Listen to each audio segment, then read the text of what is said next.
Welcome, my friends, to our channel where we post short and long stories for your entertainment. We all know how difficult it is to cope with the loss of a loved one. In these difficult times, we have people in our lives who are there for us to help us, guide us, and comfort us. But there are also those who have other intentions. And I am not talking about people, as our main protagonist named Mara is about to find out in today's story. The woman who called from inside the mirror. The house was not supposed to feel unfamiliar. Mara had spent most of her childhood running down its hallways, playing hide and seek between old bookshelves and dusty curtains, eating cookies her grandmother used to make on rainy afternoons. But now, standing in the doorway and smelling the faint trace of age and wood polish that lingered in the air, she realized that the home she remembered and the house she returned to were not the same thing. Nothing ever stayed frozen in memory. Not even a home. Her footsteps echoed lightly as she moved through the foyer. The ceiling groaned, the soft, complaining stretch of old beams waking after a long sleep. The furniture was covered in white sheets like ghosts who had been gently tucked into bed rather than frightened away. Mara almost smiled at the thought, but the smile didn't linger long. The silence in the house was too complete, too patient, like the walls were listening. She had returned to settle her grandmother's affairs and to live here for a while, long enough to find her footing again in life, or so she kept telling herself. The truth was simpler and more fragile. It was the only place she had left. She unpacked slowly, taking her time. Every room she entered held memories, faded but not forgotten. Yet with every memory came the blunt reminder of why she was here. Her grandmother was gone. The warmth that had once filled the house had faded, leaving only the structure behind. A house, not a home. By evening, boxes were scattered across the living room. With a sigh, Mara wiped her dusty hands on her jeans and looked toward the hallway leading to the attic. She had been avoiding it. It was always the darkest room, even when every light was on. Her grandmother used to keep it locked, claiming it was too cluttered. But Mara knew the real reason. The attic held things from the past, things her grandmother didn't want touched. But everything needed to be sorted eventually. She grabbed the long pull cord on the attic stairs and released them with a metallic groan. The wooden steps unfolded downward.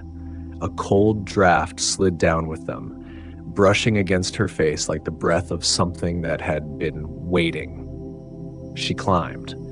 The attic smelled of dust and cedar, and the air felt thicker, as though time moved more slowly here. Moonlight streamed through the small circular window on the far wall, illuminating the shapes beneath white cloths, furniture, old chests, picture frames, silhouettes of memories. It was when she turned to the far corner that she saw it.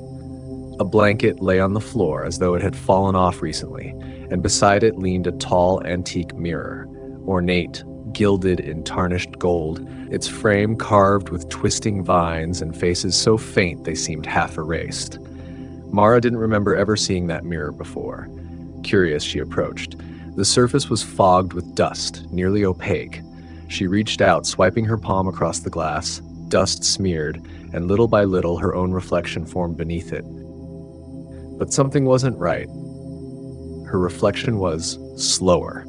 She blinked softly once. A moment passed. Then the reflection blinked. Mara froze. Her pulse flickered in her throat. Probably just the light, she whispered to herself, though her voice sounded thin and unconvincing. She leaned closer, searching the reflection for a trick of the angle, a smudge, anything. The attic was quiet, too quiet. Her reflection stared back, but there was something in the eyes, something too aware.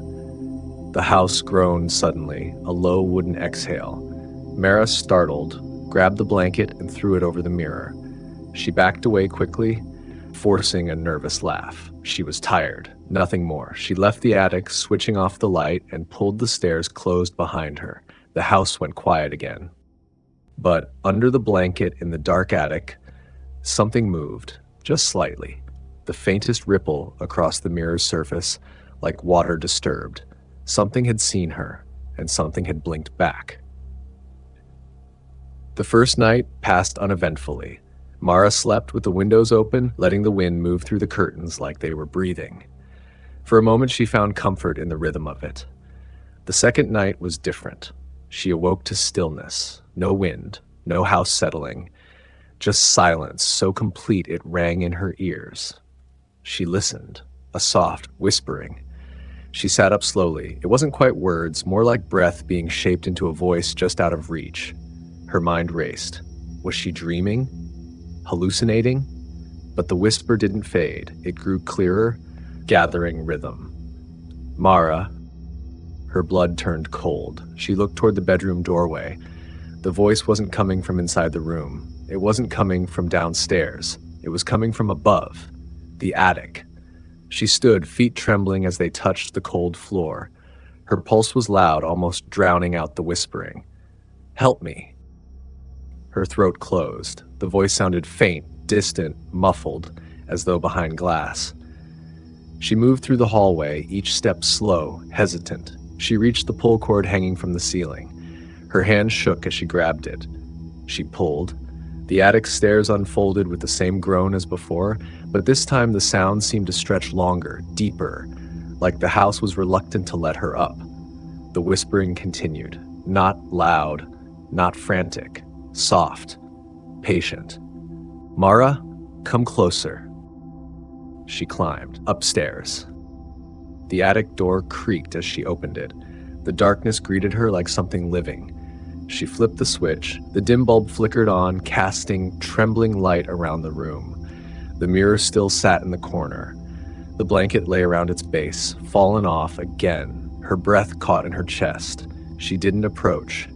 She stood perfectly still, forcing herself not to blink. Then she heard it clearly. "Please, don't leave me here." Her eyes widened. The voice was not in the room. It was not behind her. It was coming from inside the mirror. She didn't move for several seconds. The voice sounded sad, lonely, desperate, and then the reflection in the mirror shifted. From behind the cloudy glass came the shape of a woman standing where Mara would have stood. But this figure was not Mara. Even through the haze, she could see the outline of long hair hanging like drowned cords, shoulders trembling like someone freezing. The woman leaned toward the surface, pressing her face to the glass, her lips moving. "Please, come closer." Mara backed away, shaking, dizzy, breath ragged, and bolted down the stairs. She folded the attic ladder back up and staggered into her room, slamming the door shut. She didn't sleep again that night, but she heard the faint voice still calling through the ceiling. "Mara, help me. Come back." Morning didn't bring relief, only clarity that she needed answers. Mara avoided looking at any reflective surfaces as she dressed. Even the bathroom mirror felt unsafe, so she brushed her teeth with her eyes fixed firmly on the floor. She remembered something from her childhood, something she hadn't thought of in years. Her grandmother forbidding her to play near the attic. She had told her it was dusty, cluttered, unsafe, but she remembered something else too. The tone. Not firm, fearful. Her grandmother had been afraid of something in that attic. She went downstairs to the old study, her grandmother's private space. Shelves crammed with books, newspaper clippings, letters, locked drawers. Mara went through them with steady determination. Hours passed, and then she found it. A diary, thin, wrapped in leather, pages worn with age. Her grandmother's handwriting filled the first page. She sat in the dusty armchair and began to read. At first, the entries were exactly what she expected. Daily notes about gardening, church events, the weather, small complaints about aging. But after several pages, the tone changed.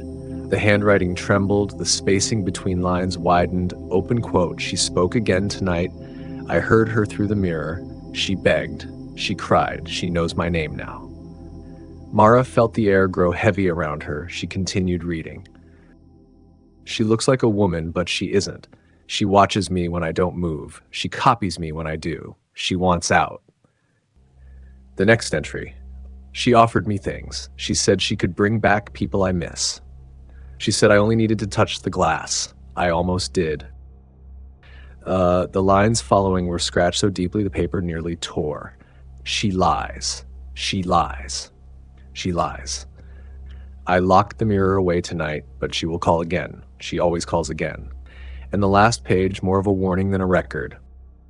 If someone finds this, do not trust the voice in the mirror. Do not answer her call. She wants to trade places. She wants a life to take mine. Do not let her out. The diary slipped from Mara's hands. In the stillness of the house, she felt something shift. Not in the air, not in the room, inside her. All this time, her grandmother had been fighting something in that attic, something alive, something patient, and now it was calling her. Mara spent the next day pretending the voice had been a dream, pretending the diary was the exaggerated paranoia of a dying mind, pretending she didn't feel a pull, faint but insistent, toward the attic, but pretending only worked until the sun went down. By evening, the house had settled into its nighttime silence again, that heavy stillness that wrapped itself around her like a second skin, the kind of quiet that didn't just exist, it listened. Mara cooked dinner, a simple pasta dish, something ordinary, hoping routine might anchor her. She ate while watching the news on mute, focusing on the movement rather than the sound, anything to drown out the memory of the whispering. But the moment she turned off the TV, the house exhaled. She froze with her hands still on the remote. A soft tapping came from above, not loud, not demanding, just persistent. Tap. Tap, tap. Mara's throat tightened. The tapping became more rhythmic, like knuckles gently knocking on a door.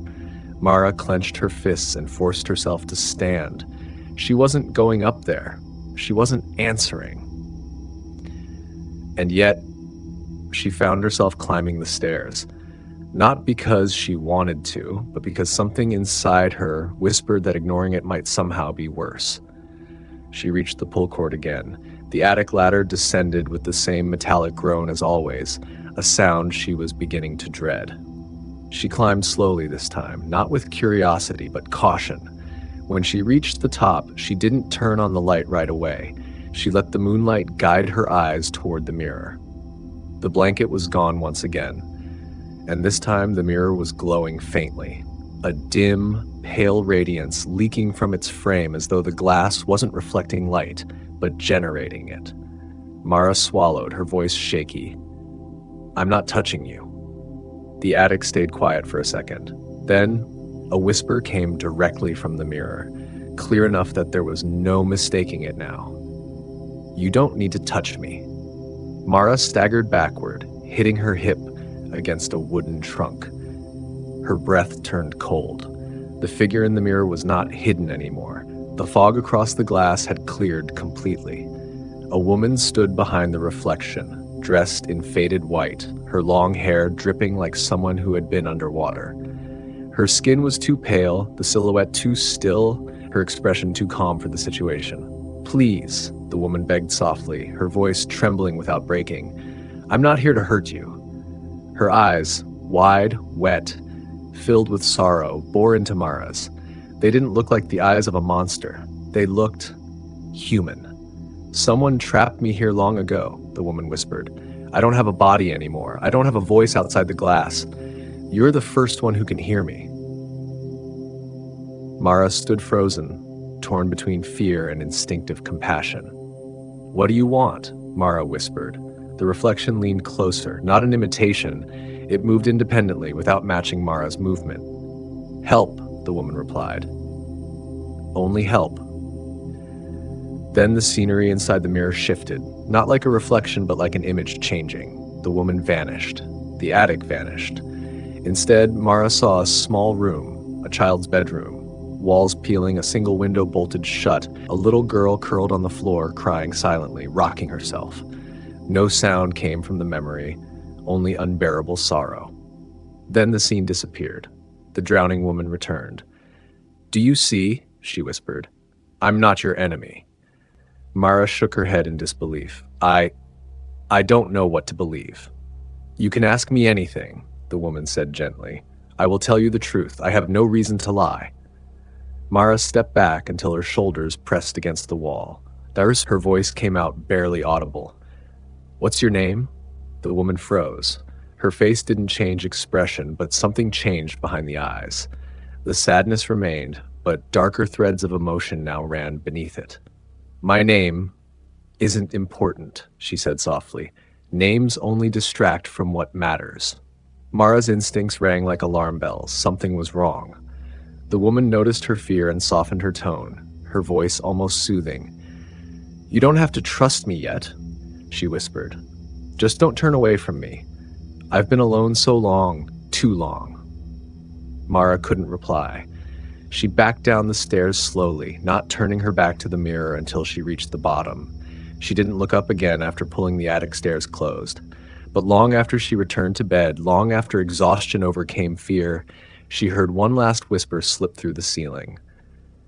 "You asked my name because you want to help me." The voice sounded like a smile, and someday you will. The following afternoon, Mara called someone.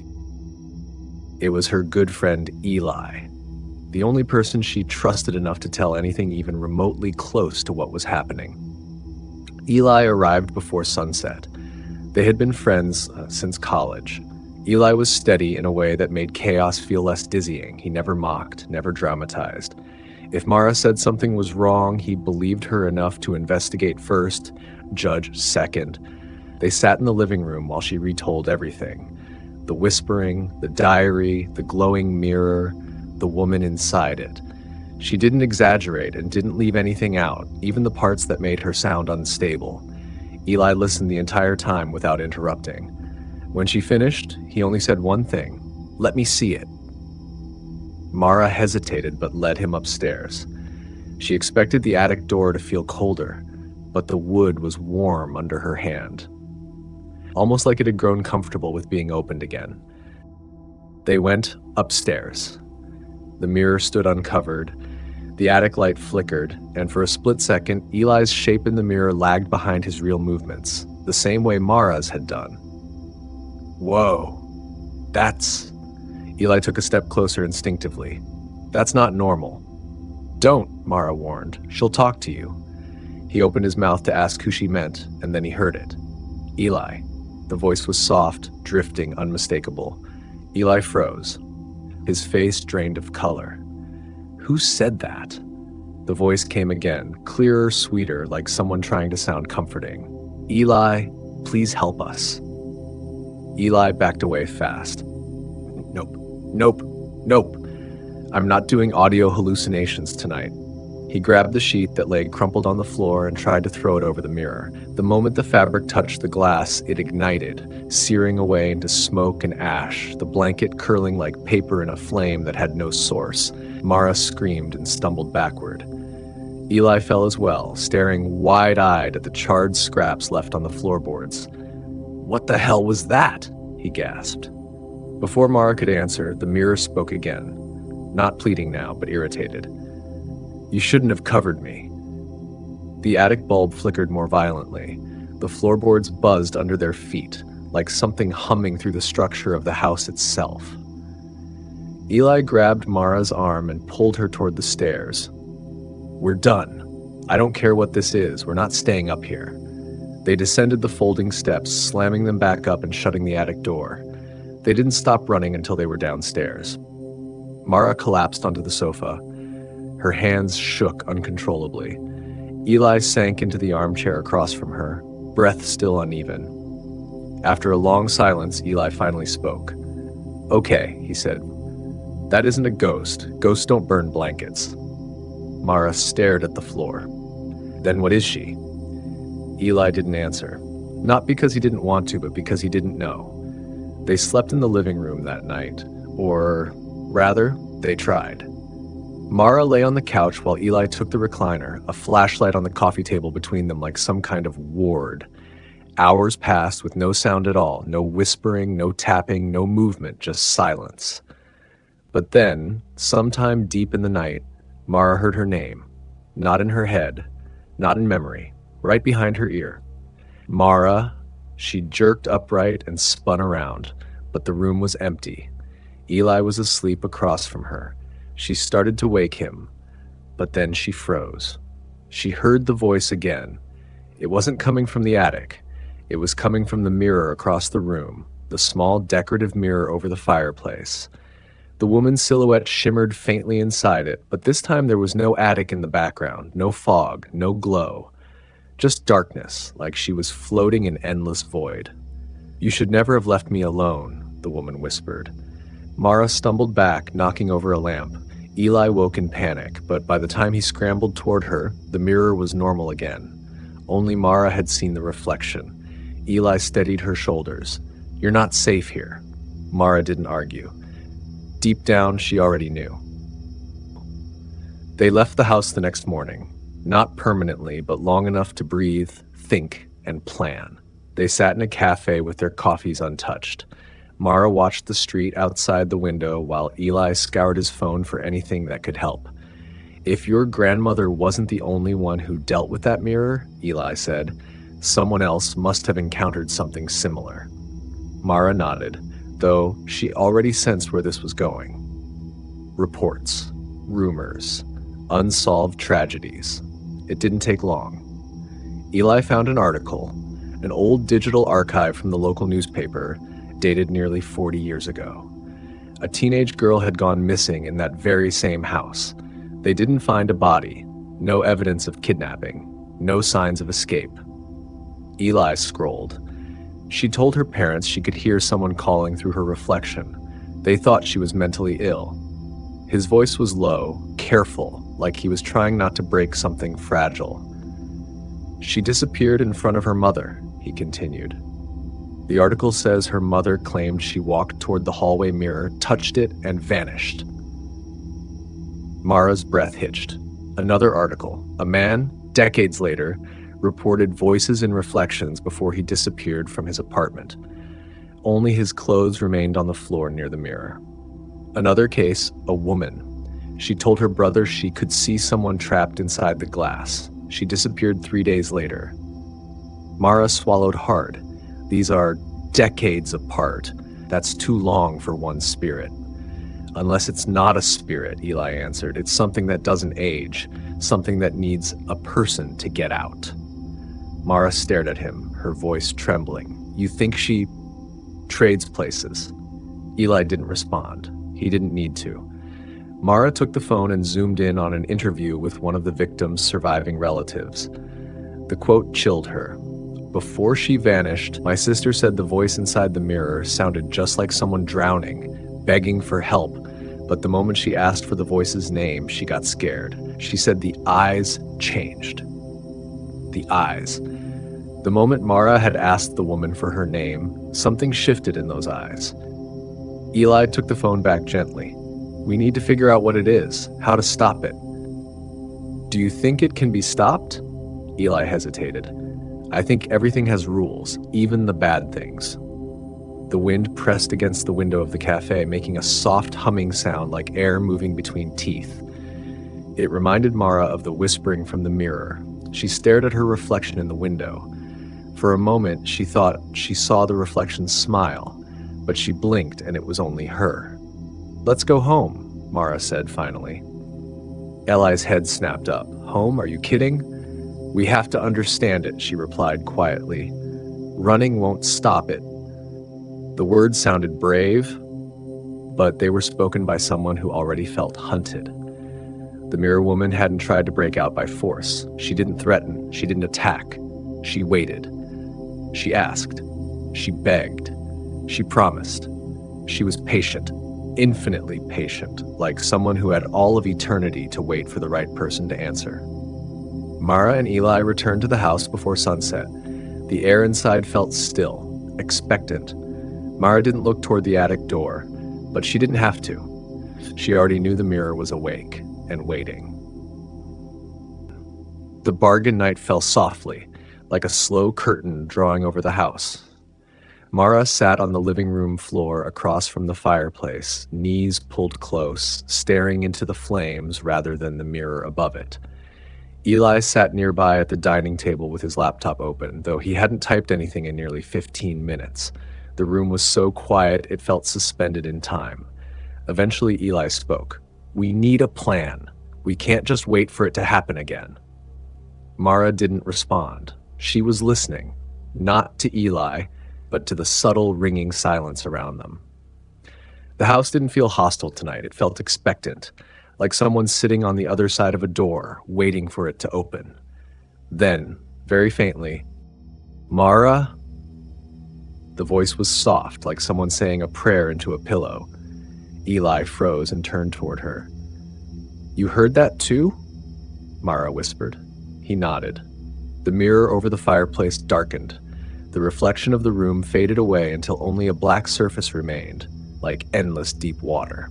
Then the woman emerged, not bursting forward, not jolting into clarity, but slowly, like someone rising through a lake toward light. Her hair draped over her shoulders like silt. Her dress clung to her like it weighed her down. Her eyes, pale, exhausted, looked as if she hadn't slept in years. "Mara?" she whispered, relief threading through the name as though seeing Mara brought her comfort. "You came back." Mara didn't move from the floor.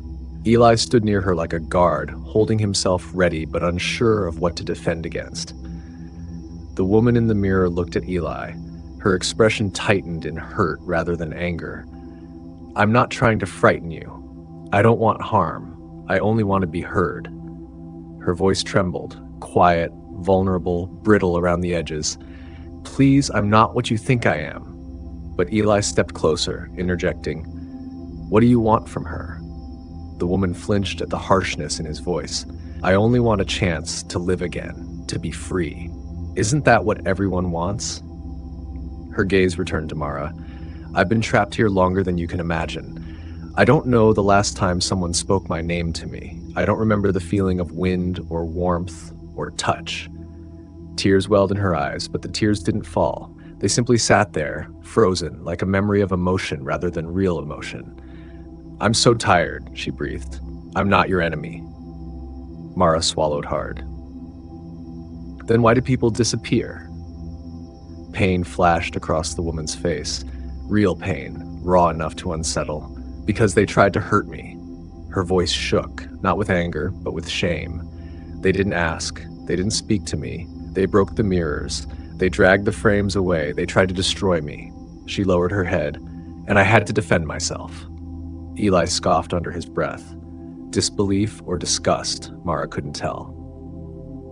But Mara kept her eyes on the woman inside the mirror. "If you're telling the truth," Mara murmured, "then you should have nothing to hide. Tell me your name." The woman's expression crumpled, not in rage like before, but in despair. "My name." She shook her head, voice fracturing. "I can't remember. I've been here too long." She pressed her palm to the inside of the glass, fingers trembling delicately. "But if you help me, if you just take my hand, even for a moment, I can remember. I can show you everything. You'll understand." Eli stepped between Mara and the mirror instantly. "No, she's not touching you." The woman didn't argue. She simply lowered her hand and whispered, "You don't understand how lonely eternity is." And then, without malice, without pressure, she faded back into the dark, as though she was giving Mara time to think. That night, Mara slept lightly, drifting in and out of dreams. But somewhere between the waking world and sleep, something shifted into place like a lock turning. She heard her grandmother's voice, not calling her name, not warning her, just humming. The same lullaby she used to hum while brushing Mara's hair as a child. The lullaby wrapped around Mara like warmth, and her breathing slowed. Then she opened her eyes. She was standing, not in her bedroom, not in any room of the house. She was standing inside the attic. But the attic was not really an attic anymore. It was too cold, too silent. The edges of the space weren't walls, they were blurred darkness. And in front of her stood the mirror, tall and luminous. But the reflection was gone, and when she looked down, she realized there was no reflection of her either. Mara, she turned. The woman from the mirror stood beside her, not inside the glass this time, but here in this dream space. She looked younger here, less exhausted, though still pale. Her expression wasn't menacing, it was pleading. "It's not what you think," she said softly. "I know what your grandmother wrote. I know how it looks," but she didn't understand. She was afraid of everything beyond what she could explain. Mara's heart pounded hard, but her fear was mixed with something else. Curiosity, confusion, compassion. "Are you trapped?" Mara asked. The woman nodded slowly. "Yes, I am bound here. I don't know how long. I don't know who did it.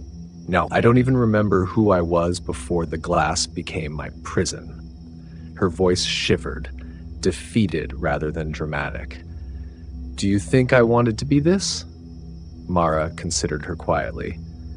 "Then why didn't you tell me your name?" The woman smiled faintly, not with joy, but with heartbreak. "Because I don't know it anymore. I can feel it, like something I've forgotten how to pronounce. I don't remember the sound of it." She stepped closer, not threateningly, but with hesitation, like approaching someone who might flinch. "I'm only asking for kindness, just one touch, one moment of connection. You don't have to free me if you don't want to, but let me show you what I am. Let me remember what I am." Mara felt her breath tremble. "If you're lying." "I'm not," the woman whispered, pain bursting through the words. "If you knew how many years I've begged for death, you would understand I have nothing left to lie for." Mara didn't step forward, but she didn't step back either. The woman reached out her hand, palm up, not grasping.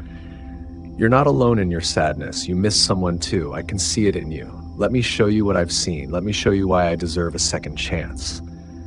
Mara looked down at the hand. Something inside her wavered, weakened. And then a voice, faint but strong, pulled through the dream like a ripple. "Mara, wake up!" Eli's voice. The mirror woman's eyes hardened with panic. Not anger, but fear. "No, please, not yet. Don't go." The attic dissolved all at once like ink in water. Mara woke with a gasp. Eli was shaking her shoulders, eyes wide and terrified. "You were talking in your sleep," he said, voice trembling. "You were reaching toward the mirror. I couldn't wake you." Mara sat upright. Her hand was still extended in the same position as in the dream, reaching. She clenched her fists slowly and pulled it back to her chest. She didn't tell Eli how real it had felt. And she didn't tell him that part of her wanted to reach again.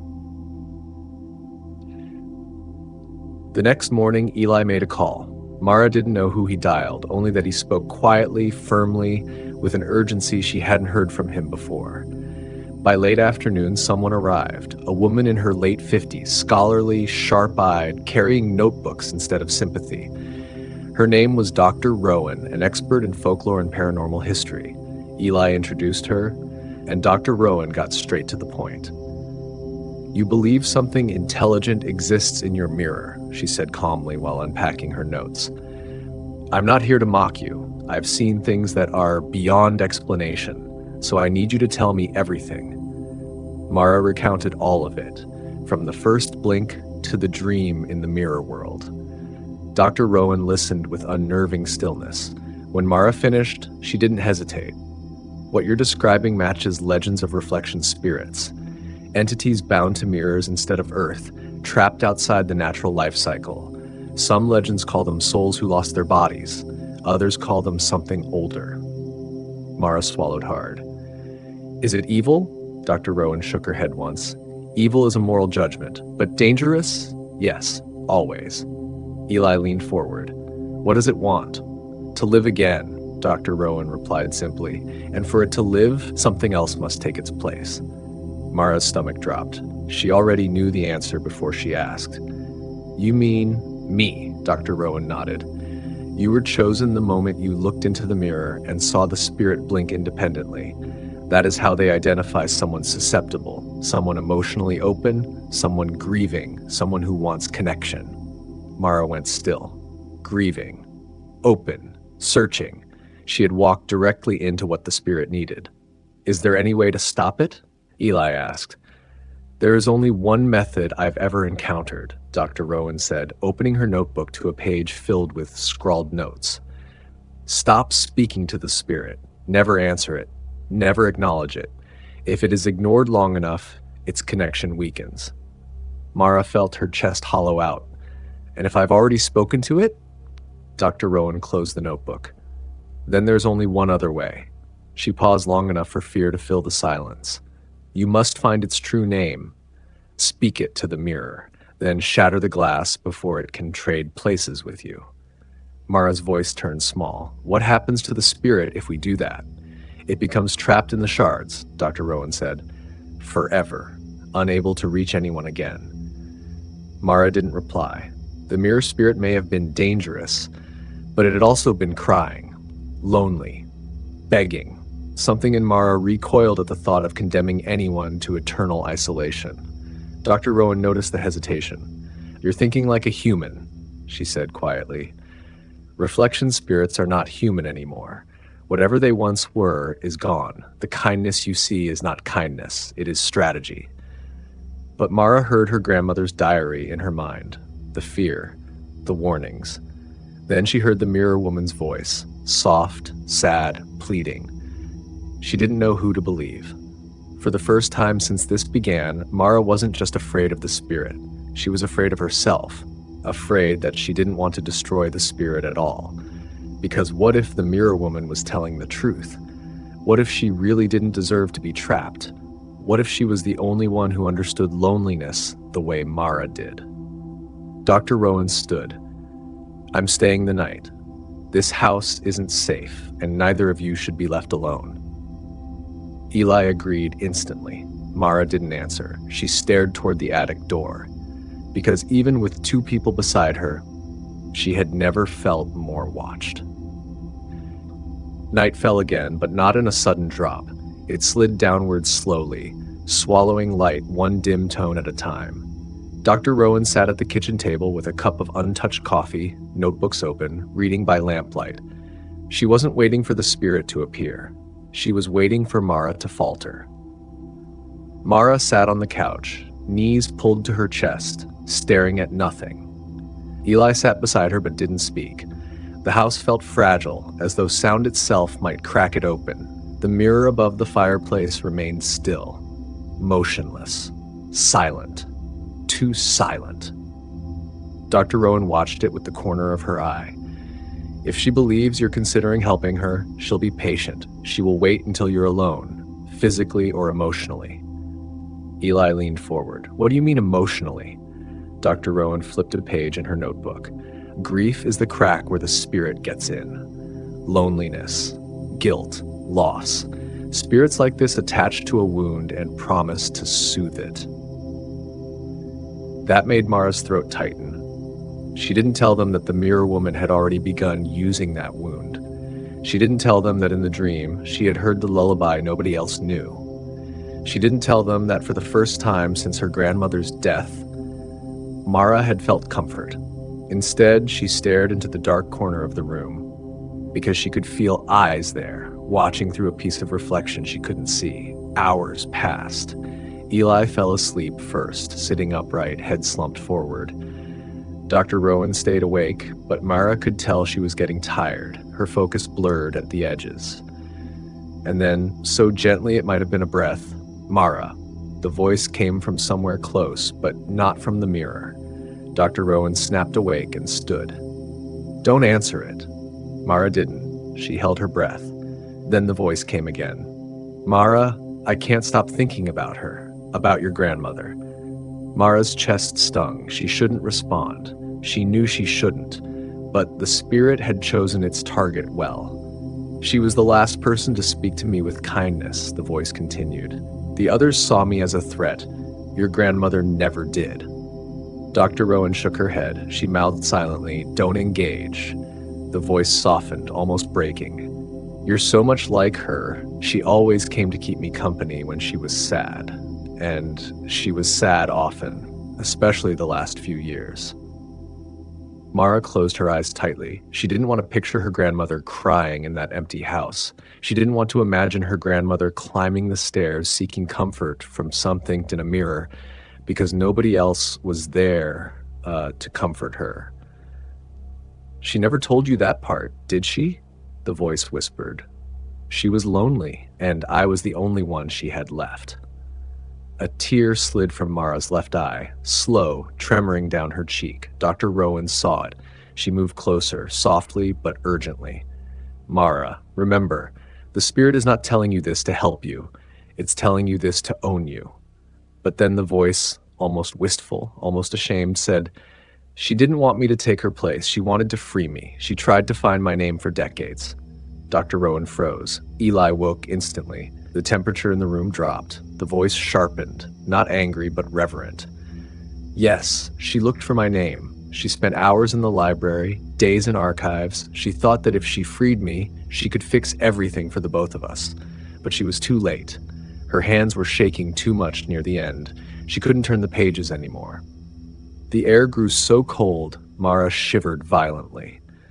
And then, from behind the walls, faint scratching began. Not frantic, not angry, searching. Dr. Rowan whispered, horrified, she's writing. A faint dragging sound, chalk or nails, something sharp, moved inside the wall behind the mirror. Writing letters, trying to spell something, trying to give Mara a name. Eli grabbed Mara's wrist and pulled her back, but the scratches continued relentlessly, carving their way toward revelation. A name was being written in the walls, and the spirit wanted Mara to find it. The scratching continued until near dawn. It never escalated, never grew violent. It persisted with unwavering patience, as if writing on stone tablets. Dr. Rowan sat rigid at the table, listening. Eli paced helplessly.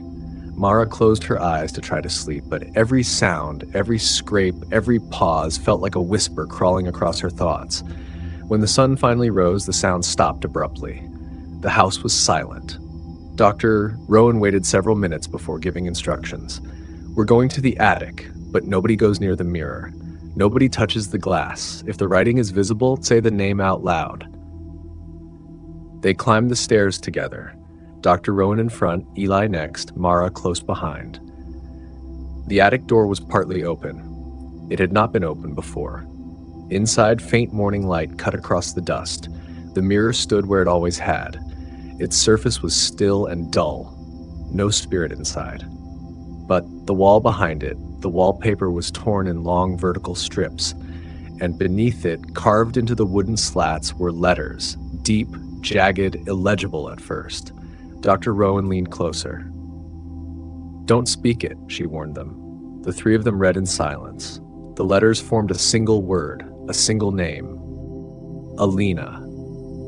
Mara's lips parted in recognition. The name resonated inside her like she'd been waiting her whole life to hear it.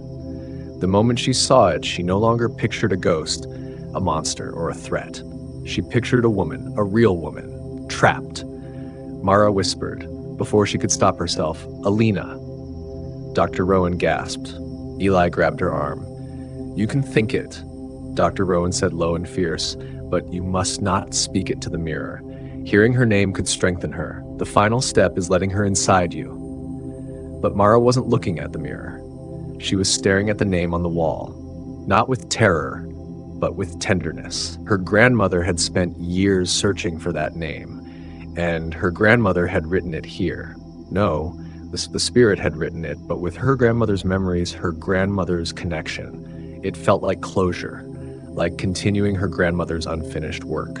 Dr. Rowan touched the wall. The spirit chose this name. It wants this name used. We don't know if it's real. It could be bait. Mara shook her head slowly.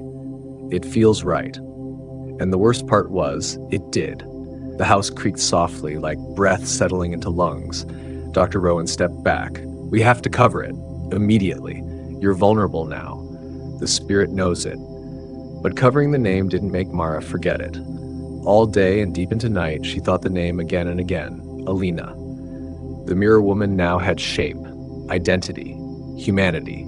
She wasn't the nameless entity anymore. She was someone who had suffered. And if everything the spirit said was true, Mara's grandmother had tried to free her, not destroy her. Maybe this wasn't horror. Maybe this was inheritance. Dr. Rowan insisted that they all sleep in the same room, the living room, as a precaution. She dragged the couch cushions onto the floor and laid a blanket over them. Mara fell asleep sometime after midnight, wrapped in silence. And then she dreamed again, but she did not find herself in the attic this time. She was sitting on the couch with her grandmother. Not as an old woman, not frail or fading. She looked young, mid-30s, vibrant, smiling the way Mara had only seen in old photographs. Her grandmother stroked her hair tenderly like she used to when Mara was small. "My sweet girl," her grandmother murmured, "you shouldn't be afraid. You're doing the right thing." Mara leaned into her, tears slipping quietly down her face. "I don't know what to do." "Oh, but you do," her grandmother whispered. "You're the only one brave enough to see the truth. I couldn't finish what I started, but you can." Her grandmother cupped Mara's cheeks. "You can free her. You can give her another chance at life." Mara's eyes opened in the dream, and she now sat across from the mirror. Her grandmother sat beside her on the floor, guiding her hands. "Say her name," she whispered with pride. "You already know it. You're so close. I'm so proud of you." Mara looked into the mirror. The surface darkened. Alina appeared slowly, hands pressed against the glass, not grabbing, not threatening, waiting. Her expression carried disbelief, hope, terror, like someone who didn't dare believe freedom was possible. "Mara," Alina whispered, voice cracking, "please, I don't have anyone else."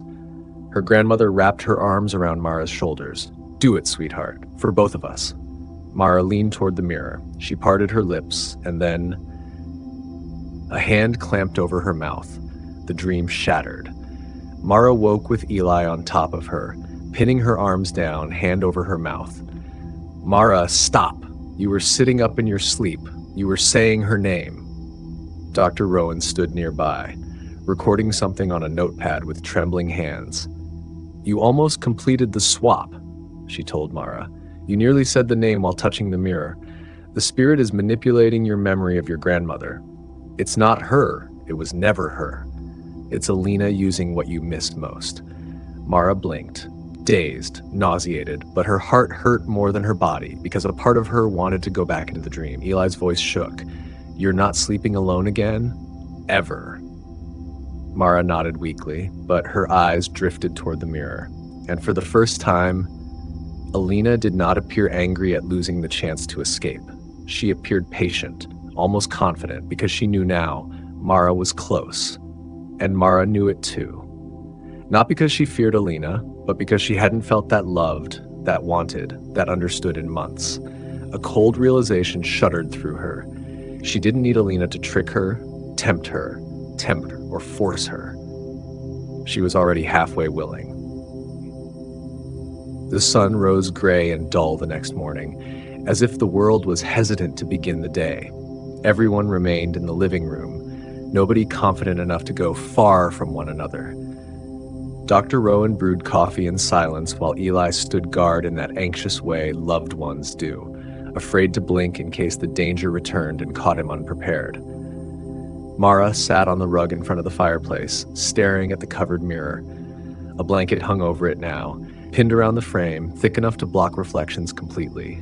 But she could feel Alina behind it, like a heartbeat under a pillow. Dr. Rowan handed Mara a cup of coffee. "Today we decide whether we destroy the mirror or banish the spirit inside. Either way, we can't live like this." "Destroying it won't work," Mara said quietly, "not unless I speak her name to the mirror first."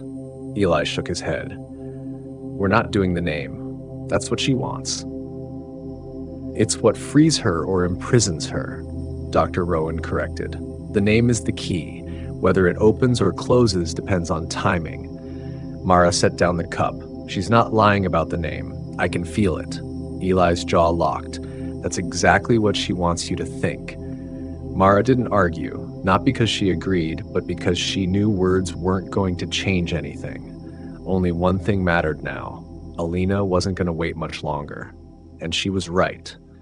That afternoon, Mara went to the bathroom to splash cold water on her face. When she shut off the faucet and looked up, there was no reflection. Not in the mirror above the sink, not in the chrome of the faucet, not in her eyes, just absence. Something inside her body turned weightless, a floating sensation like falling without dropping. "Mara," a voice breathed, almost invisible, "do you know how it feels when nobody sees you?" The bathroom lights flickered once, twice. Alina's silhouette appeared behind Mara in the mirror, but not close, not reaching, just standing, watching, quiet. "Everybody leaves eventually," Alina whispered. "You know that better than anyone." Mara gripped the edge of the sink to anchor herself. "Your grandmother tried to save me, but she couldn't. Her hands were shaking. Her voice was weak. The mirror wouldn't listen to her anymore." Mara's eyes burned. "So I comforted her," Alina continued softly. "I held her hand through the glass. I wiped her tears even if she couldn't feel me. I sang the lullaby she used to sing for you." Mara tightened her grip. "She died thinking she failed," Alina said, "and that was the wound she aimed straight for. But you don't have to fail, Mara. You can finish what she started." Then the bathroom lights flicked out. Pitch black. But Alina didn't shout or grab or attack. She just whispered, the gentlest, loneliest thing in the dark, "I don't want your life. I want a life. Help me." When the lights returned, Mara was alone. Her reflection was back, but she didn't feel like herself anymore. She felt divided, pulled between her grandmother's memory and everyone else she still had. By evening, the house felt heavy, like the walls were saturated with memory. Dr. Rowan triple-checked her notes. Eli double-checked the locks. Mara sat on the floor with her grandmother's diary on her knees, flipping through every page again. And then she found it. A line she had overlooked. Not near the beginning, not near the end. Right in the middle where attention fades and skimming begins. The handwriting trembled but remained legible. "If you find her name, speak it only once. Do not say it again. Do not answer when she repeats it. Do not listen if she begs." Mara's pulse went cold. Her grandmother had gotten close. Dangerously close. Too close. She hadn't stopped because she failed. She stopped because Alina began calling her name back. A lure, a hook, a trap. Mara closed the diary with trembling hands. "We end this tonight," she said. Eli looked terrified, not of the spirit, but of losing her to it. "I'm not letting you near that mirror again." "You won't be," Dr. Rowan replied, already gathering supplies. "We're going to bind Mara's wrists and ankles before this starts, not to trap her, to protect her." Mara didn't argue. She didn't want to trust her instincts anymore, not when Alina could slip inside them. The ritual was simple. 1. Remove the mirror covering. 2. Speak the spirit's name one single time. 3. While the spirit forms fully, shatter the mirror. 4. Never speak the name again. There was a fifth step too, but Dr. Rowan whispered it rather than read it. "After the mirror breaks, whatever you hear, don't turn around." They climbed to the attic at 11:57 p.m., 3 minutes before midnight, the time Mara's grandmother always recorded in her diary when the spirit was strongest. Eli tied Mara gently but firmly to a support beam, wrists bound behind her back, ankles crossed, seated on the floor. She nodded when it was secure. This wasn't about imprisonment. It was insurance. Dr. Rowan stood ready with a sledgehammer. Eli stood behind Mara, hands on her shoulders, grounding her. Then the blanket was pulled from the mirror. Immediately the surface turned black, not reflective, not glass, but an open void. Alina appeared slowly from the dark, the same way she had the first time. Her hair dripped like water. Her eyes were hollow with longing. Her mouth didn't smile. "Mara," she whispered, relief flooding her voice, "thank you for coming." Mara didn't speak. She waited.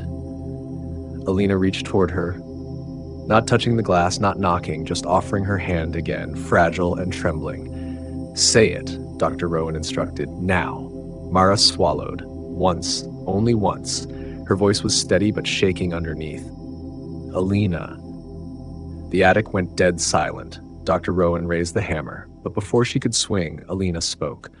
Mara. The voice was small, soft, the exact sound Mara's grandmother had used when calling her as a child. Mara, Alina repeated, pleading, familiar, loving. Please, say my name again.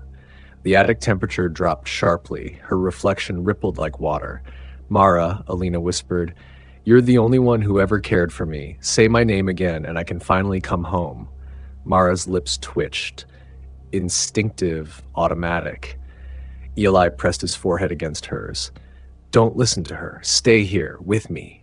Please. Mara's eyes filled, not because she wanted to go to Alina, but because a part of her wanted to go to her grandmother again. And that was the doorway Alina had been carving open. She leaned so close to the glass that frost formed on the mirror. Mara, she breathed. Say it again. I can hold you. I can sing to you. You can see her again. Just say my name. She said it with love. She said it with grief. She said it with need. And inside Mara, something cracked wide open. She inhaled sharply, a heartbeat away from saying it again. Eli grabbed her face, forcing her to look only at him. Look at me. I'm here. I need you here. Mara's voice shook with something halfway between surrender and strength. No, she whispered. It wasn't loud, it wasn't confident, but it was hers. Dr. Rowan swung the hammer. The mirror shattered. Glass exploded outward like a burst of frozen light, not toward them, but inward, as if collapsing into itself. Alina screamed, but it wasn't rage. It was heartbreak. The scream of someone, or something, that had hope ripped away in the final moment before touching it. Every shard pulled inward, dragged into the frame like water down a drain, disappearing into a single pinpoint of emptiness. Then, silence. Heavy. Absolute. The attic floor was bare. No glass, no reflection, no door. It was over. The attic never felt the same again. Nothing bad ever happened there afterward. No voices, no cold drafts, no dreams. But nobody went there anymore. The mirror was gone, but so was something else. Something Mara couldn't name but felt every morning when she woke and every night before she slept. She was safe. She was loved. She was alive. But she was changed. Months passed. Dr. Rowan checked in occasionally, but eased her concerns once she confirmed there were no residual signs of the spirit. Eli stayed by Mara's side through everything, not hovering, not smothering, just solid and steady. And Mara did heal. Mostly. But sometimes, when the world got too quiet, when she missed her grandmother too much, when loneliness curled in her chest like a bruise, she found herself staring at windows longer than necessary, or at the faint ghost of her reflection on dark screens. She never saw Alina again. Not once. But she never forgot the part of her that almost chose the mirror, the part that wanted comfort so badly she nearly surrendered herself for it. Healing didn't erase that. It only made her wiser. The grandmother's diary remained on the bookshelf, quiet, untouched, because Mara didn't need to read it anymore. She didn't need answers. She didn't need closure. She needed only this, to live in the real world, even when it hurt, even when it was empty sometimes, even when loneliness whispered, because the next time she felt a pull, a voice, a memory, a promise, she wanted to be strong enough to know the difference between comfort and captivity. And she would be, because now when she looked in the mirror, she saw herself. Not perfectly, not completely healed, not unscarred, but real, and that was enough. So, what do you think? Did Mara made the right choice? If not, then what would you do? Let us know in the comments section, and please don't forget to hit the like button and subscribe to our channel. Until next time.